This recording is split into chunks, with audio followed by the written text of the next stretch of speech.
How y'all doing today? It's your host, Zach Shoemaker, and today's an episode you cannot miss. You've got to hear from so many of the elite prospects from the Team USA, but today we're going to close off, and before we go into some more stuff, but we're going to have K.J. Adams, Peyton Watson. You're not going to miss hearing the two elite 2021 prospects. But, like I said, there's much more to come on in SchuZ View, so make sure to stay up to date by following me at Zach Shoemaker on Twitter and Instagram, because you're not going to miss what we've got in store in the future. With that being said, I think we just got to hop right in. I'm blessed to be able to welcome on one of the top players in all the country. As he ranks at number 27 in all the country in the class of 2021. He also ranks at the number 7 ranked small forward and the second best player in all California. He also has already received offers from the likes of Virginia, USC, UCLA, Arizona State, Arizona, Washington, and many, many more, as he gears up to lead Long Beach Poly in this upcoming season after leading the Truth this summer in AAU. That being said, I couldn't be more excited to welcome on Peyton Watson. What's going on, my guy? Nothing much, man. Happy to be on here. I'm glad you come on today, bro. Let's jump right in, man. Let's talk about Team USA camp. What was it like? What did you take away from it? Oh, it was great. It's one of my favorite things to go to because of the competition level and just all the good guys there. It really makes me push myself and just learn what I need to work on. No doubt. I mean, obviously, whenever you're able to put together so many elite guys all over the country from high school level is obviously something that it really can make anyone better. Yeah, it really can. It really can. And it shows you exactly what you need to work on because everybody out there is big, strong, can jump, and they're going to challenge you. So it's good to go out there. No doubt. So kind of talk about the difference in the breakdown between obviously most of the guys are there for almost 3 years in terms of the USA camps. So kind of talk about the breakdown on what really you've gained throughout being your time there in the different camps, and then just seeing the difference between like the senior guys and the newer guys, like the freshmen. Oh, it's great. It's great going out there learning from some of the guys who've been there for a while. Like I was talking to Scotty Barnes. He'd been there. He lost count of how many times he'd been there. He'd been there for the past 3 years. So it's just good getting a chance to talk to him about his experience there. And also you could tell like with some of the newer guys in my first time, I was kind of jittery. I was nervous. I was thinking a lot about it. So there's definitely a difference once you've been there multiple times.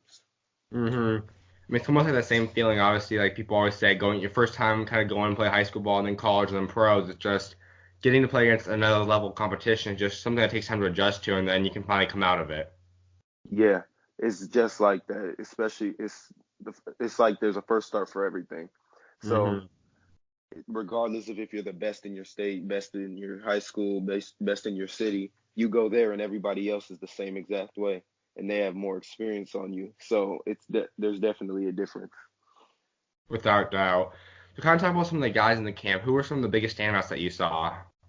Biggest standouts has to be one guy from my city is Josh Christopher. He's so good to me, and that's one of my boys. I talk to him a lot, so I was glad to go out there and see him doing well and getting better. Greg Brown stood out to me a lot. He's a tremendous athlete. He was everywhere. He was flying around the rim, and his motor is really good. And then some guys in my class, my guy Devin Askew was really good there, and Patrick Baldwin.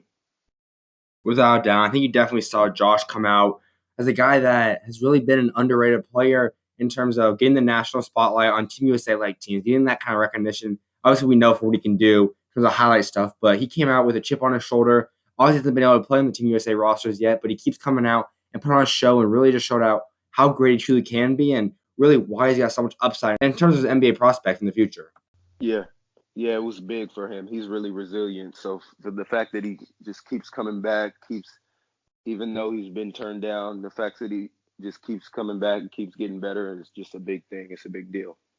Absolutely. And just kind of branching off a little about that. Talk about like the California basketball family. Obviously, there's kind of different groups in California. Kind of talk about the family that kind of built there and who some of your guys are that you talk to the most in the California basketball community. Just the California basketball community is huge, especially in SoCal. Everyone here, it's a big family, and everybody's together rooting for each other. So it's a great thing to be a part of. And just some guys that I'm really close with. I work out with Devin weekly.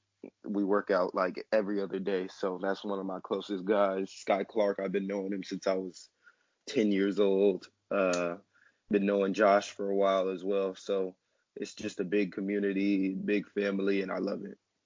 No doubt.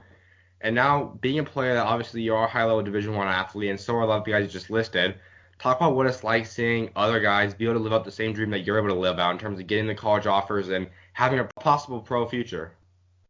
Oh, it's great to see, man. We all came up together. We all had dreams of doing this, and we all knew that if we worked, it was possible. So we all kept our heads down. We just stayed on the right path, and we've been working, and now it's finally coming to fruition. So it's great. It's great to see that, and I'm really happy for everyone. No doubt.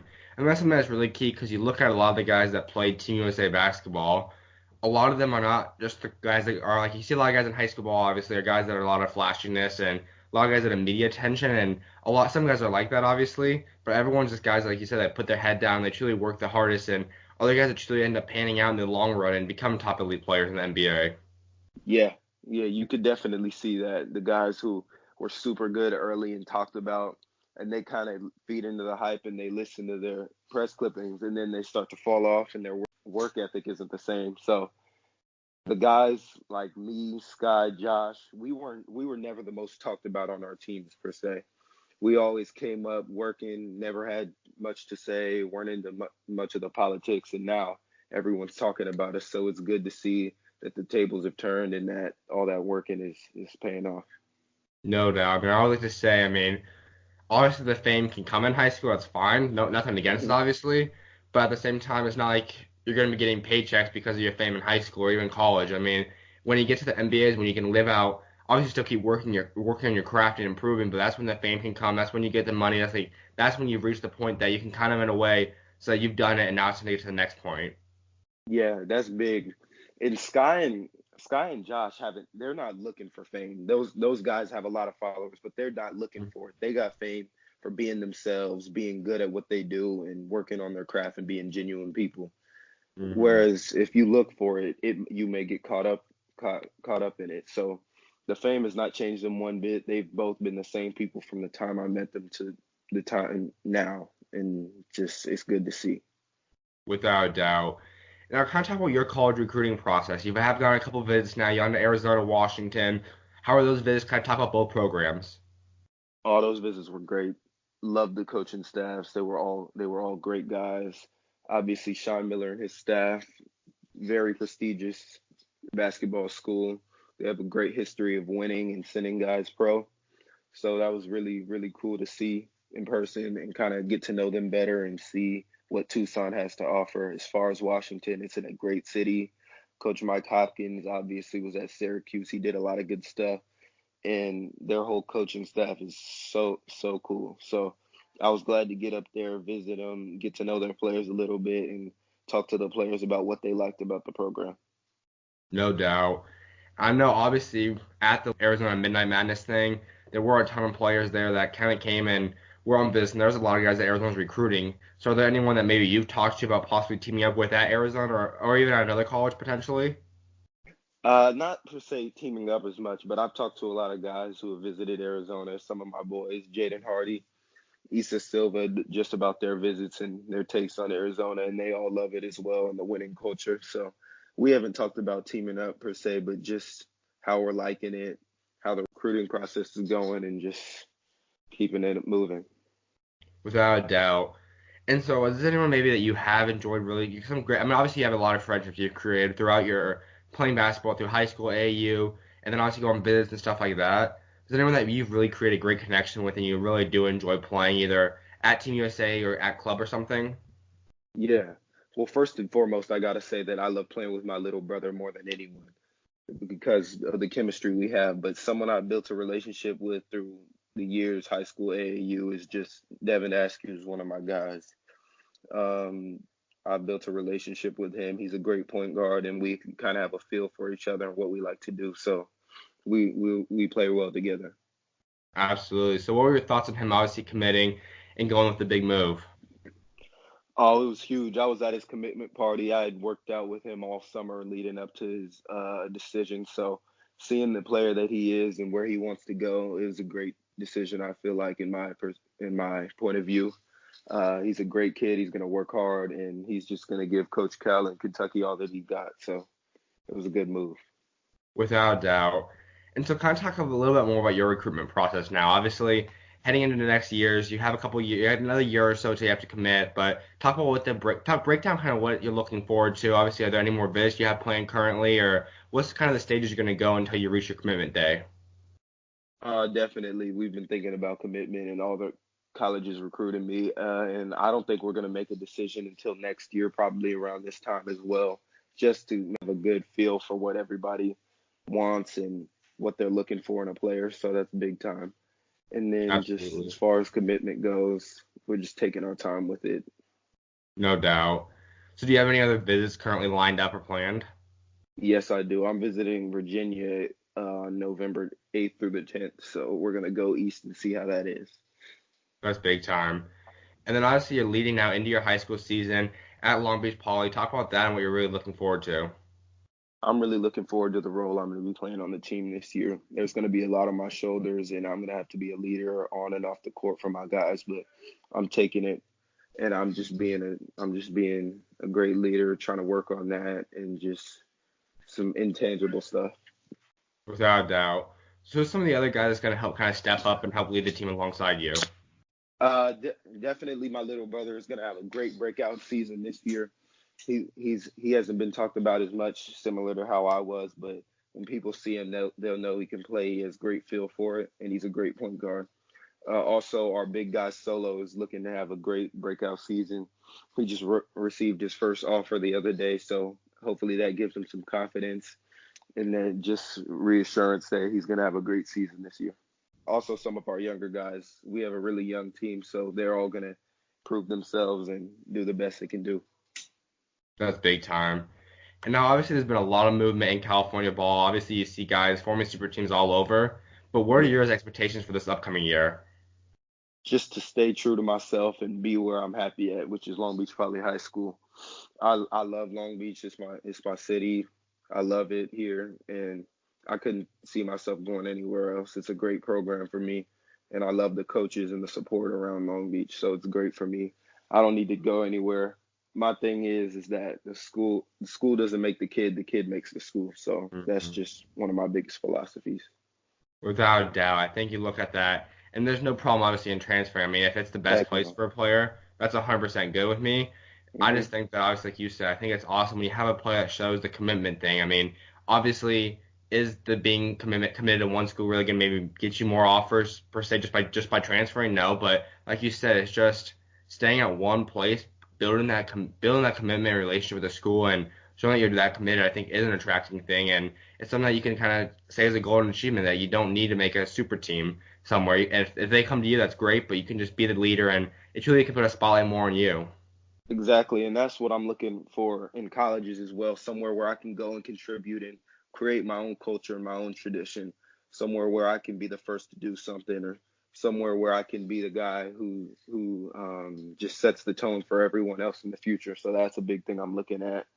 And as far as high school goes, transferring is completely fine, and whatever is the best move for you, you feel like you got to go with. But when you stay at one school for all 4 years, like I plan on doing, it's like there's kind of a bond that you have with the school, and there's something to be said about that, and just knowing everybody there, and you have somewhere to come back to after you go and be successful.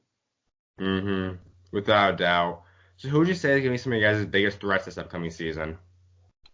Definitely in SoCal, there's a lot of threats. We always have good battles with the other premier public schools in our area with Fairfax and Westchester. Those are going to be some good teams this year. And then obviously with all the hype around Sierra King and all the good guys that they have, that's going to be some competition. And another team we're playing is Rancho Christian. So those are all good competition. But even the schools you don't hear about are really good teams out here in SoCal. Absolutely. Now transitioning a little bit into AU, talk about your summer and why you decided to go play with the Truth. I really wanted to play EYBL, and I felt like it was the right fit for me. I went out there and I did some great things on the circuit, and it kind of opened up a lot of stuff for me. It got me looked at by a lot of high major schools, so EYBL was a big selling point for me. That's awesome. I think that's something that a lot of people look at, and I think, in my opinion, I think looking at all the major leagues, obviously Adidas, Nike, and Under Armour. I mean, as long as you're on obviously a top team and the top thing, you can get the offer. I think media is able to find anyone these days. Yeah, But I think, like you said, this EYBL is a brand. It's a brand name that yeah, has more than just a name. It's got so much respect and so many elite players that come from there that playing into that thing, playing against knowing that every game you're going to be playing alongside Division I talent and playing against yeah, Division I. And most likely, a lot of guys you're going to play against are NBA players. And that's something yeah. that prepares you for the future more than really much can. Yeah, it was crazy just to see, even going to USA, seeing all the guys that I saw on the circuit, everybody with the EYBL gear on. It's definitely a brand, and it's an iconic brand to be a part of. So it's more than just a circuit. It represents something more than that for sure. No doubt. And kind of talking a bit more about that then, in terms of your recruiting class 2021, who's some of the players that you really see are going to be some of the top players, or who do you think is going to really pan out and be the top players from the class? As far as our class, I think there's going to be some really good guys. When I went out to USA, I thought I saw some really good guys. Patrick Baldwin is really fundamental, really skilled. He was really good. As I said before, Devin, if he decides to stay in the 2021 class or reclassify, I think he's a great guy. Christian Lander, I went out there. I was really impressed with Christian Lander. And then some other guys such as Deron Holmes, who's also visiting Virginia at the same time as me, Efton Reed, Hunter Salas. There's just so many talented guys in my class, but you never know how it'll pan out. There's always that guy who surprises everyone and Mhm. does something great. So Without a doubt. And that goes kind of back to the finding the right college fit. I think that in today's game, I mean, I think first of all, I think anyone that really states that basketball is worse than it was before, it's ridiculous. But I think yeah, there's so many elite players. I mean, I honestly believe that there's truly 200 plus guys out of every class that is elite talent that if they're in the right situation and they keep developing the right way, they could very well be playing basketball for a living. And that might be yeah, the NBA, that could be somewhere else, whatever it might be. And I think it just goes to saying that so many guys you don't have to go to the big name schools anymore just to be successful. When you see these guys, I think Jarrett Culver was a great example. John Morant, Brandon Clark, a hmm lot of these guys that came out and didn't go to top colleges. They went and made their college for them, kind of like you said, yep, and they came out and became lottery picks and guys that are going to be franchise players like John Morant and Jarrett Culver will be. yeah. I think the idea that Hoopers now aren't as good is absurd because I've talked to pros. I'm really tied in with a lot of pros that have come from LA, fortunately. So just talking to them and their insight, they think that it's getting better. And just with the social media age, the mentality and kind of the mindset for a lot of guys has switched, but the talent level is just increasing, in my opinion. No doubt. And so in terms of your class once again, 2021, who's some of the most underrated guys that don't have a spotlight on them, but you think are going to break out and potentially be one of those guys that all of a sudden show out of nowhere and become elite players? In my class, one of my good friends, Scotty Washington, I think he's battling a shoulder surgery right now. But when he gets back healthy, I think he'll be a great guy in 2021. He's long, versatile, such as me, so he's going to be a really good guy. But there are some good guys that I know I'm forgetting. No doubt. And I think once again, just seeing those underrated players that show up are someone like you mentioned, Deron Holmes earlier. Obviously, someone that has increasingly just got better. Pretty much almost feels like every week, every month, you just see more and more hmm stuff about him. And obviously, you put on a show at USA, and to see him continue to develop is a huge thing. Yeah, huge thing. I played against Duran, and just the growth between me and him both since the last time I played, he grew from 6'7.5" to 6'9". When I saw him at USA, I grew from 6'5" to 6'7". So we're just growing physically, mentally, and just bettering our game overall. Yeah, and talking about that for you, I think that's something that you are now listed as a small forward, and I think because of the growth and all that, but I think that's something that you are someone that a lot of people look at as a very versatile player. I mean, you could easily play and defend pretty much any position, but you could strongly be a starting caliber player at the next level at point guard through small forward, which is a huge thing in today's basketball.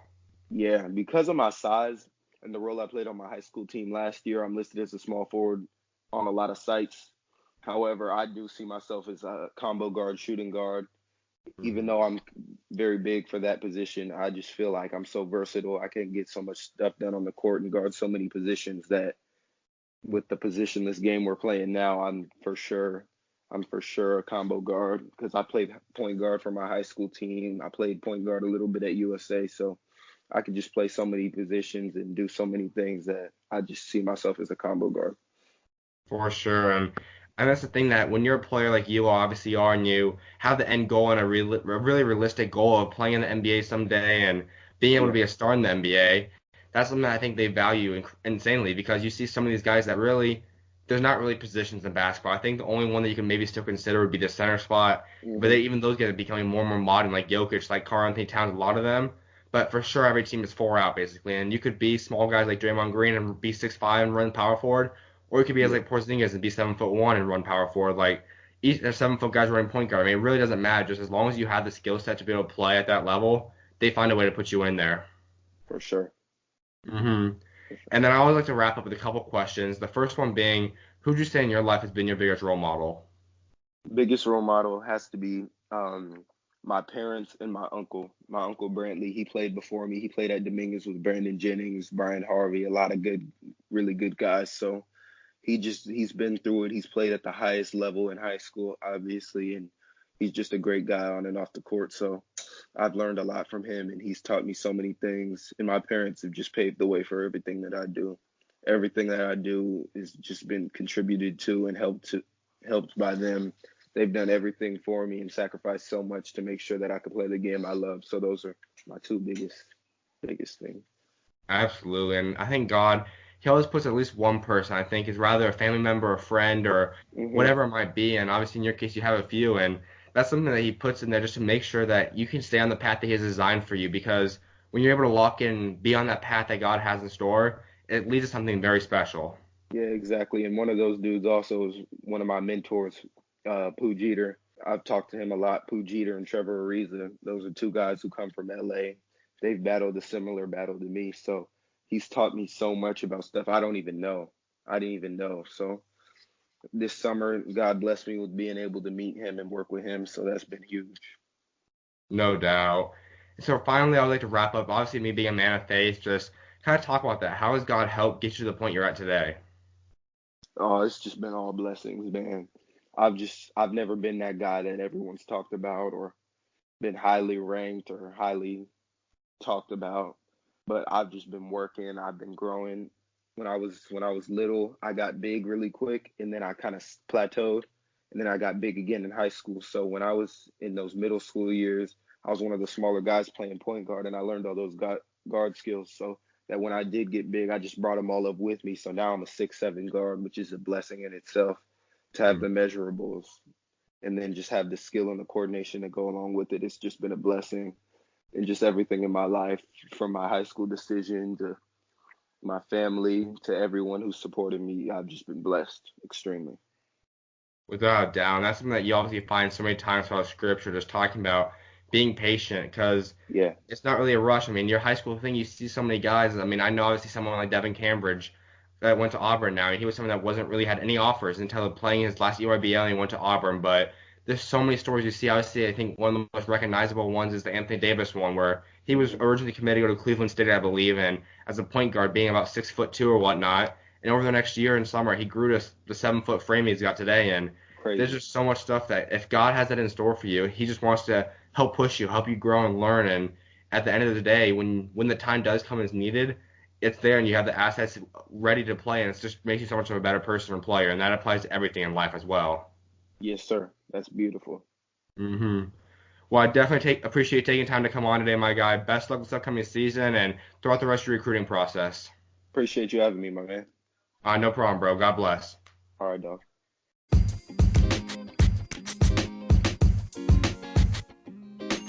Hold on. You gotta stay right there. You're not want to go anywhere because up next is one of the top players in all of Texas. He put on a show with Team Griffin and he also messed around and was able to get himself a 16U EYBL championship.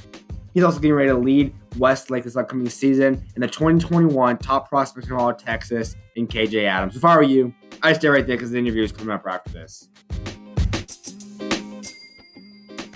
It's a blessing to be able to welcome on the number one overall player in Texas who holds a four-star to his name while being ranked number 27 in the country. He led Team Griffin this summer in the EYBL to the 16U championship and is gearing up to lead Westlake High in his junior season, having already received offers from the likes of Oklahoma, Florida, LSU, Oregon, Texas, and many more in the number 8 ranked power forward, KJ Adams. How you doing today, bro?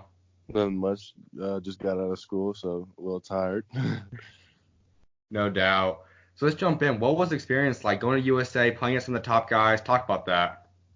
It was definitely shocking just because you always see those guys mixtapes and everything. I used to look up to a lot of the older players that was there, so it was shocking. But then it was hard getting the mindset, just a killer mindset, even though you've been looking up and watching some of those guys over time. Absolutely. I think that's that thing, kind of like it's kind of that feeling a lot of guys in the NBA obviously feel, or in college, or especially like I said, the NBA, like as a rookie, like these are the guys that you have looked up to for a while, like 2 or 3 years older, but all of a sudden, like you're at that level, and it's your time to kind of prove and play at that level, and show why you're at that level as well. Yeah, that's true. That's true. hmm So what was your team? How did you guys do? And kind of was there anyone you really created good chemistry with on your team? Well, my team really didn't do that well. That camp, I think I had Devin Askew, Zion Harmon, I think Jaden Hardy and Keon Edwards, which you would think that would be a solid team. And I had Efton, and then I think we just had too many scores. We weren't really looking to dish the ball that much just because we had so many scores, and it's hard getting a lot of people that are dominant scoring in their AU teams in their high school level. That's a hard thing to do, especially in a course of 2 days.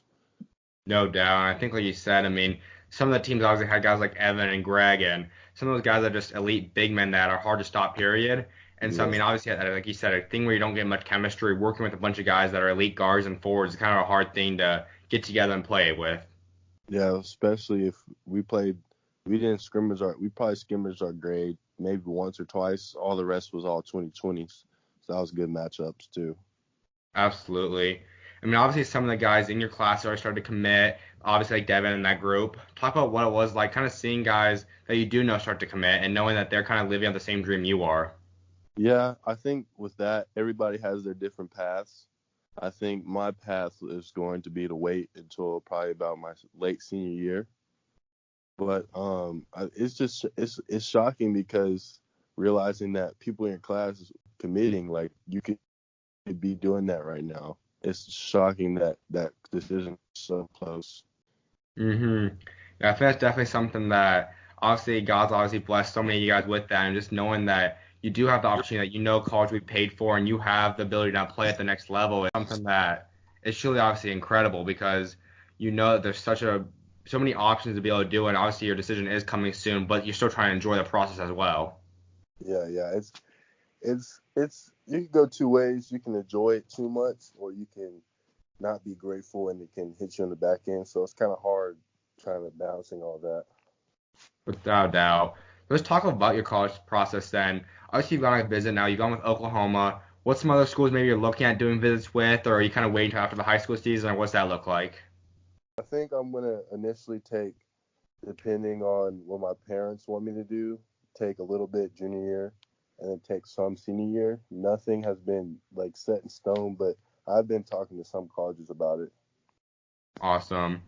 And so, what's kind of the thing when you look at these colleges? What's one thing or a couple things that you really look at that you want to make sure that that college has?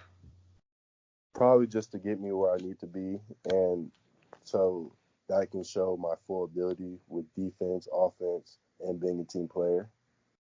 Yeah, I think that's definitely a key thing. Just always making sure that you go to a place that the coach obviously wants to invest in you is the biggest thing because at the end of the day, that's what can help get you to the next level, which obviously you have the aspirations to be able to do. Yeah, of course. hmm So is there someone maybe you've talked to, either a close friend at Team USA, at your AAU teams, high school, that you really have considered wanting to team up with and play with in college? Well, obviously, the Texas boys are my best friends, like Langston and Greg. But at at this level, you don't really see that many people teaming up with and stuff like that. But you see a lot of people teaming up, but not really that much as you would think. But to hmm answer your question, not really that I would think of. It's about your own personal path in my view. Yeah, no doubt. I think the whole team I think is a newer thing. Obviously, I think the NBA always sets the tone for different eras, and obviously having a lot of guys make these dynamic duos, and you start seeing some obviously in college, a couple of them, and then some starting to form in high school. Some that I think will develop, and but like you said, just making sure you go to the place that once again it's your path. And if your path lines up with one of your friends, it's obviously a great thing, a great scenario. But if Yeah, not, you will probably have a chance to do it at the next level as well. of course, of course, of course. Absolutely. And so, in terms of your college offers, when you first got your very first offer, what was the reaction like, and how did you receive you got the offer? It really was. It was a blessing. It was definitely surprising, I guess, because of course I was like, oh, when am I gonna get my first offer? Everybody's getting their offers, but then I had my first offer was my hometown, Texas. So that was really awesome. If you're a hometown kid, getting that call from Shaka, he probably had a 30-minute, 40-minute conversation, and I didn't even think I was gonna get the offer. And then after we talked for a little bit, he wanted to tell me that I had my first offer going there, and it was a blessing. Me and my dad and coach had a conversation about what comes into having an offer, and that really mind blown, and just probably changed my whole mindset with how I go with stuff. hmm That is something like you do be able to sit down and obviously you're enjoying it and it's a great accomplishment. And that's something that you just realize like you have kind of you in a way you have done one of your dreams. Like you know college we paid for and you know you get to live out your dream throughout another at least 4 more years and that just is a moment of just looking back and looking at your hard work and kind of a little bit of a milestone of knowing you still have a long way to go, but you have accomplished so much to this point. Yeah, yeah, yeah. That's exactly true. I still have a long way to go, but at least I'm going through the right path. hmm And so speaking about that, I mean, I know for a lot of people, staying home is a huge thing. I think you see a lot more today of guys who want to stay home. What kind of would be the impact and why you'd want to possibly look at deciding to stay home in the long run? Of course, just because all my family's here, I grew up. This is where I've been all my life. I have never lived anywhere else in the United States. I've always lived in Austin. So of course that's appealing, but my mom went to A&M, so that my mom has a little favoritism there, but um I really never had a dream school that I wanted to go. So having that perspective is going to help me a lot because I never had a dream school, and that will help me a lot of looking through all the decisions I want to. hmm I think that right there, like you said, is a key thing because I think a lot of guys do get caught up in, because obviously a lot of people tend to like the North Carolinas, Kansas, Duke, and so on, and that's something that if those scenarios do fit you perfectly, obviously to go there, that's a great thing, but a lot of people do, like you said, they kind of get influenced, hey, this is where I've always kind of rooted for, I've liked them, I want to go play there, and sometimes it doesn't fit out and work out the best for them, and they look back at saying, maybe if I would have went here, it could have been a better fit. Yeah, there's a lot of kids like a lot of my close friends. They go to one school that they've been born and raised and don't even play, and that's kind of hard to see. But then you see somebody that wants to go to Duke or something to North Carolina, their dream school, but they go there and they're third, second man, and it's not. Sometimes that's not the best option. hmm Absolutely. And so kind of getting ready now, obviously you are getting ready to go into your high school season now. Talk about what it's like, why you decided now to go play that Westlake, and really what you're excited for. I'm definitely excited for a new fresh start. Last season wasn't the best season for us. We did accomplish a lot, and I'm not gonna lie, but I don't think we reached our full capability. We did some great things, undefeated in district, one district, but I think we fell short on what we were really able to do as a team. hmm Yeah, I think definitely, like you said, I mean, just making sure you kind of the move is great. I mean, I think once again, I think there's a lot of people that are out there, and there's a lot of mixed opinions. Is it good to stay all 4 years? Is it right to transfer or whatnot? I think once again, it just comes down to what's best for you, and whatever the media wants to say, they can say. But really, as long as it fits you and that is the best scenario for you and your family, that's obviously what's best. Yeah, yeah, yeah. Of course, of course. hmm So who else on your team are you really excited to start playing with, and think you have a great chemistry and is going to help lead the team alongside you? Probably my friend Ian Mowat, really good teammate. He's been when I came to Westlake, we were both sophomores starting, so we especially had good chemistry because we were the underdogs there, and having a good able to start, being a sophomore start at Westlake is a big deal. So doing that and achieving is gonna bring even more excitement for our junior year, even though because all the seniors are gone. So it's basically I wouldn't say our team, but a lot of the stuff goes on our shoulders. without a doubt. And looking at all the teams out there, who you say is gonna be like the biggest team that you guys think you guys will have to go through to try winning state? Probably, of course, Duncanville. They're always good. My one of my really good friends, Micah Peavy, he's been killing it. He's been doing good, and they won last year. But like I said, a lot of the seniors left, so it's going to be hard to tell. But so I know some of our districts, Bowie and Lake Travis. Lake Travis is our rival. Every time we play Lake Travis, is packed. So I'm gonna be looking forward to that. But probably Bowie, Lake Travis, and Duncanville is probably going to be our toughest opponents here in the state. Gotcha. And kind of staying on the high school subject, once again, kind of going back and talking about the thing, obviously you see a lot this year. There's been countless amount of guys that have transferred, not just to schools in state, but a lot of guys have been transferring out of state, across the country. Kind of talk about that. What's your opinion on guys transferring and going to different teams to kind of form these super teams in different states? It's definitely interesting, just because you heard of it. You heard people like Montverde, IMG, of course. They're always good. But then you see the Warriors, like Steph, Durant, all of that. It can go two ways. You can either have the ball stick and you don't pass as much and mess up the whole chemistry, or you can be like the Warriors and just kill because all of them are selfish. Absolutely. I think just being a hometown kid and not going anywhere speaks volumes to a lot of people. But not knocking anybody else that leaves, because everybody has different paths. But I think my path is to stay because I'm getting all the offers I need, all the stuff, all the training I need here. Why would I want to go somewhere else? Exactly. I think you hit on two key points there.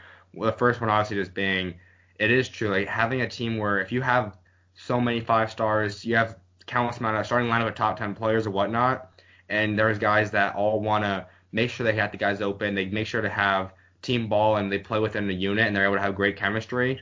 Obviously, that makes for an unbeatable team, but when you have situations where you pile on so many guys that don't really fit together and it's a lot of guys that want more about them is when issues do occur.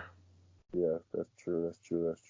And then also like what you said, I mean, just being the hometown kid, I think those guys get so much like recognition and respect. I think you look through all the time. I mean, guys that are able to stay home. I think Derrick Rose is the most memorable one, but some of those guys that stay home throughout the whole career is something that always is remembered. Yeah, that's definitely very true.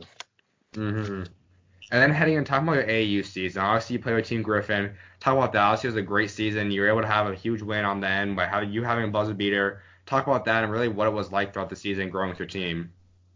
I think really it was just surreal. That whole season was surreal. I can't even explain it really. It definitely began with Coach Kellen. He definitely took me in like a son. The first tournament was probably terrible. Got an argument, all that. But then at the end of the day, I still have to go home with him and sleep with him. Not sleep with him, but in the same home, you know what I mean? So at the end of the day, we were basically forced to be with each other. So, of course, we're going to develop a family bond. That was definitely, I don't know, me and him, we had a good relationship. And definitely my team was amazing. We basically was brothers out there. Every time we hang out with each other, we moved so much. It was kind of like we had to be family, even though we had two people from different states. Me and Damien, we would come to Oklahoma, but it was a good season. We definitely started off strong, and then the first session, I think we did a little rough, but I think everything was a stepping stone for us to get to the championship, because all of the hard work and stuff we put in that a lot of people weren't doing. A lot of people thought what Coach Kellen was doing to us was crazy. We had a lot of bad feedback, but it all led to us winning a championship, and that helped a lot. Absolutely. I think like you said in the beginning there, like having that connection with a coach is something that needs to be established. I think at every level, having mutual respect between all the players and the coach is huge. And sometimes you see that where there is a disagreement between a player and a coach, and if that doesn't get solved, that is really catastrophic to the entire team in a season. And if you're able to get that locked in, obviously everything smooths as a family. And when things are like a family, it obviously goes the best. Yeah, yeah. hmm And then talk about that once again. Obviously, you were able to have that huge buzz beater. I know that's a pretty popular image of you. Obviously, Blake Griffin was supporting a lot. Talk about that experience. It's definitely crazy. Blake and Taylor Griffin really helped the organization a lot. I give Taylor huge credit because I don't think he gives the credit that he gets the credit that he deserves. He really does. He really is the heart and soul of the organization, like and Coach Kellen. But Taylor does stuff that no one even knows because he really takes pride in this organization. And Blake too. Blake does a really good job with the organization, coming and support, not really focusing on us like the team. One time he went to a pizza restaurant with us with the team and just ate. You don't see a lot of NBA All Stars doing that. hmm And especially seeing him at the games at the Peace Jam was definitely brought another aspect to the whole games. But the buzzer beater was crazy. It was like the stuff that you dream of, like I'm a last second shot overtime. I'm gonna dribble between somebody, get a shot, buzzer beater, and then go hug Blake Griffin with the whole team. That stuff like you dream about, and it was crazy when it happened. When I looked about it, I got in the car. I was on Baller's Life, overtime, everything. It was just crazy. It was unreal. It was like everything in that moment happened perfectly.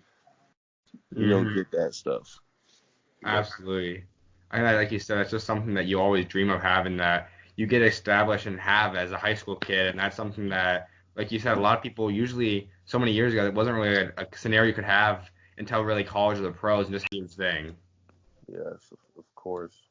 hmm And I think the other thing you did bring up, I think that needs a lot more credit is a lot of the NBA guys that do donate a lot of the time and money, obviously, to help fund club teams and do a lot of stuff for the community. I think that does get overlooked a lot, and a lot of people obviously look at athletes not as a lot of helpful stuff for their community, but they are so much more than just basketball players, and that's so relevant. Having guys, obviously, see LeBron, you see Blake Griffin, Will Barton. I mean, the list goes on for guys that sponsor Kevin Durant that sponsor these teams, and I think it does deserve a lot of credit because they do have a great impact, and just seeing them support the teams is obviously awesome.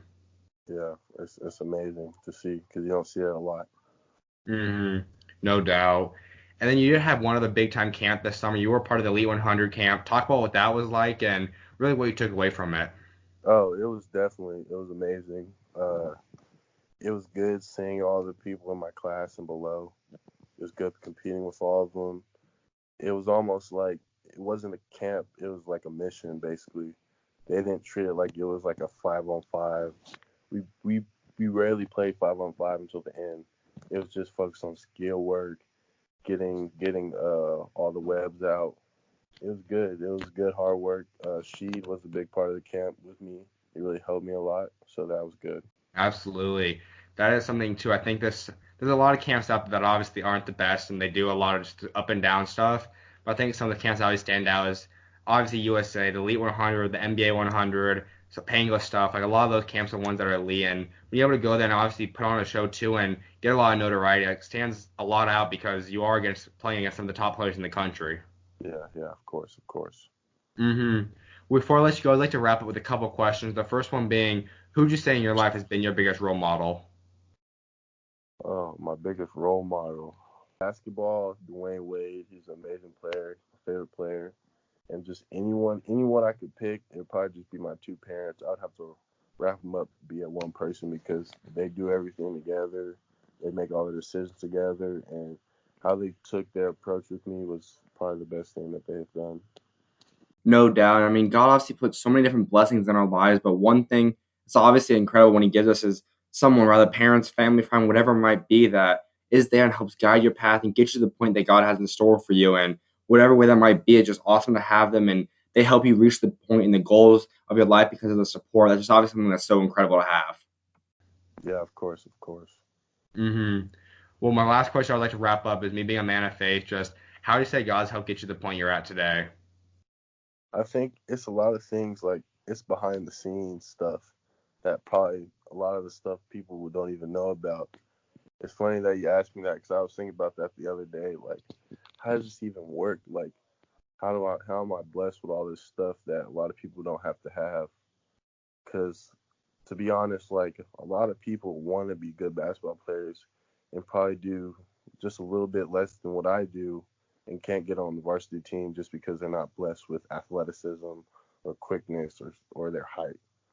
That's what really gets me. I think just trusting him with all he does, giving just giving him the time of day. That's really all he wants. And I think that's big, just giving him the time of day. It's keeping him first.